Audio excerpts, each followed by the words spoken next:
Hi, I'm Jim Gosman. And I'm John Mackey. We've been working on the HVAC plan, and here's the deal. The old Methodist church was built in 1959. We added the RE wing in 1996 and the new sanctuary addition in 2006.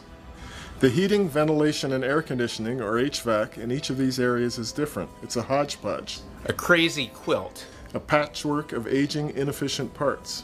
We want to bring it up to date, make it easy to maintain, more earth-friendly, and cheaper to operate. So that's all good. But it's kind of expensive.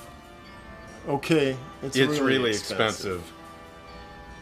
The new HVAC system isn't going to be as beautiful as our sanctuary or as beloved as our community. But it needs to be done. So please pitch in and make our little church in the woods warmer in winter, cooler in summer, and more efficient for years to come. Make a generous pledge and feel free to use the term HVAC in casual conversation.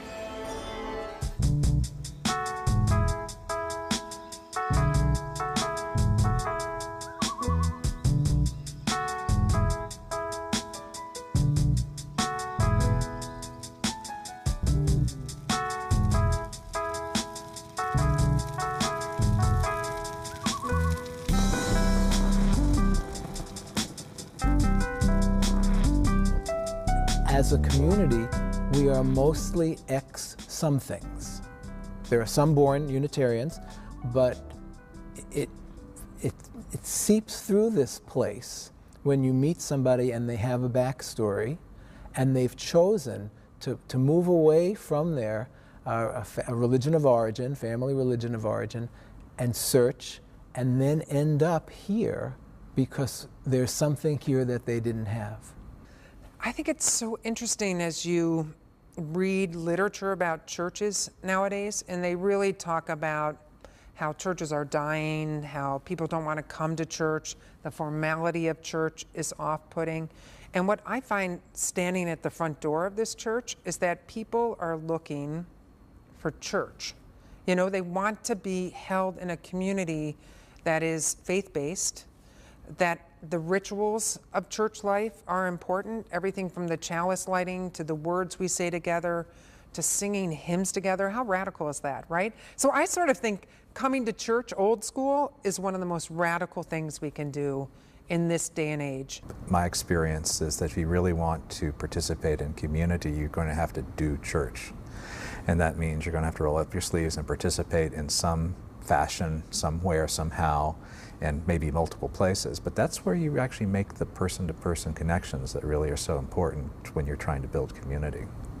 When the minister has that beautiful welcome at the beginning of the service and how we should all come into this place that we make holy by our presence, and right away it grounds me. It feels like I'm a part of this community. When I had my own children, I wanted to give them the gift of religious exploration. I didn't want them to necessarily believe like I did. And that's what appealed to me, that there were RE classes where all of the world religions were studied, or no religion is okay, and I want them to make those choices like I did. It's a message that allows kids to kind of develop their own, to steer them towards whichever belief they want to have.